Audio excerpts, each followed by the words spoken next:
পারস্য উপসাগরের গুরুত্বপূর্ণ নৌপথ হরমুজ প্রণালী ঘিরে নতুন এক ধরনের কৌশলগত বিতর্ক সামনে এসেছে। এতদিন এই প্রণালী মূলত তেল ও জ্বালানি পরিবহনের জন্য বিশ্বব্যাপী পরিচিতি থাকলেও এখন আলোচনায় এসেছে এর তলদেশ দিয়ে যাওয়া আন্তর্জাতিক সাবমেরিন ইন্টারনেট কেবলস।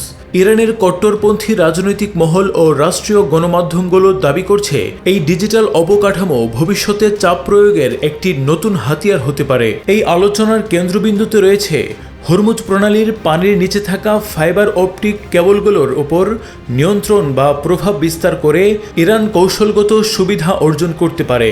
যদিও আন্তর্জাতিক পর্যায়ে এ ধরনের দাবি নিয়ে ব্যাপক প্রশ্ন রয়েছে, তবুও বিষয়টি ইতিমধ্যেই ভূরাজনৈতিক অঙ্গনে নতুন আলোচনার জন্ম দিয়েছে। দশকের পর দশক ধরে হরমুজ প্রণালী বিশ্ব জ্বালানি নিরাপত্তার অন্যতম গুরুত্বপূর্ণ পথ হিসেবে বিবেচিত। বিশ্বের প্রায় 1/5 সমুদ্রপথে পরিবাহিত তেল এই সংকীর্ণ জলপথ দিয়ে পরিবাহিত হয়। ফলে এটি কেবল আঞ্চলিক নয়, বৈশ্বিক অর্থনীতির জন্য অত্যন্ত সংবেদনশীল একটি এলাকা।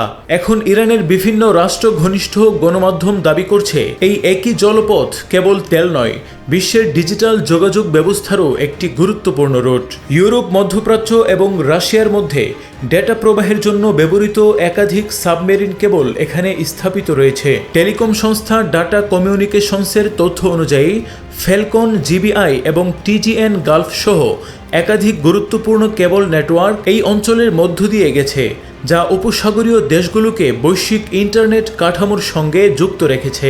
আইআরজিসির সমর্থিত ফার্স নিউজ এজেন্সি দাবি করছে, সমুদ্রতলের এই কেবলগুলোকে ভবিষ্যতে একটি নীরব কৌশলগত অস্ত্র হিসেবে ব্যবহার করা যেতে পারে। তাদের যুক্তি অনুযায়ী এই কেবলগুলো ইউরোপ, এশিয়া ও মধ্যপ্রাচ্যের মধ্যে শুধু ইন্টারনেট নয়, ব্যাংকিং ও আর্থিক তথ্য আদান প্রদানের মাধ্যম। ফলে এগুলোর উপর কোনো ধরনের নিয়ন্ত্রণ বা চাপ প্রয়োগ করলে বৈশ্বিক অর্থনীতিতে বড় ধরনের প্রভাব পড়তে পারে। ইরানের এক সংসদ সদস্যের সাম্প্রতিক মন্তব্যে বলা হয়, ভবিষ্যতে কেবল স্থাপন, মেরামত ও ব্যবস্থাপনায় অনুমোদন বাধ্যতামূলক করা হতে পারে। এমনকি এসব অবকাঠামো ব্যবহারের জন্য সার্ভিস চার্জ আরোপের ধারণাও আলোচনায় এসেছে। আন্তর্জাতিক বিশেষজ্ঞদের মতে এ ধরনের ডিজিটাল অবকাঠামোর উপর একতরফা নিয়ন্ত্রণ আরোপ করা বাস্তবে অত্যন্ত জটিল। সাবমেরিন কেবলগুলো বহু দেশের মালিকানা ও চুক্তিভিত্তিক ব্যবস্থাপনায় পরিচালিত হয়। এতে একক কোনো রাষ্ট্রের পক্ষে এর উপর পূর্ণ নিয়ন্ত্রণ প্রতিষ্ঠা করা প্রায় অসম্ভব। বিশ্লেষকদের মতে এই আলোচনা এমন সময়ে সামনে এসেছে যখন ইরান ও পশ্চিমা শক্তিগুলোর মধ্যে ভূরাজনৈতিক উত্তেজনা নতুন করে বাড়ছে। বিশেষ করে হরমুজ প্রণালীকে কেন্দ্র করে সামরিক ও কূটনৈতিক চাপ চলমান রয়েছে। হরমুজ প্রণালীকে ঘিরে নতুন এই আলোচনা এখনও ধারণাগত পর্যায়ে থাকলেও এটি বৈশ্বিক ভূরাজনীতিতে একটি গুরুত্বপূর্ণ প্রশ্ন তুলে দিয়েছে।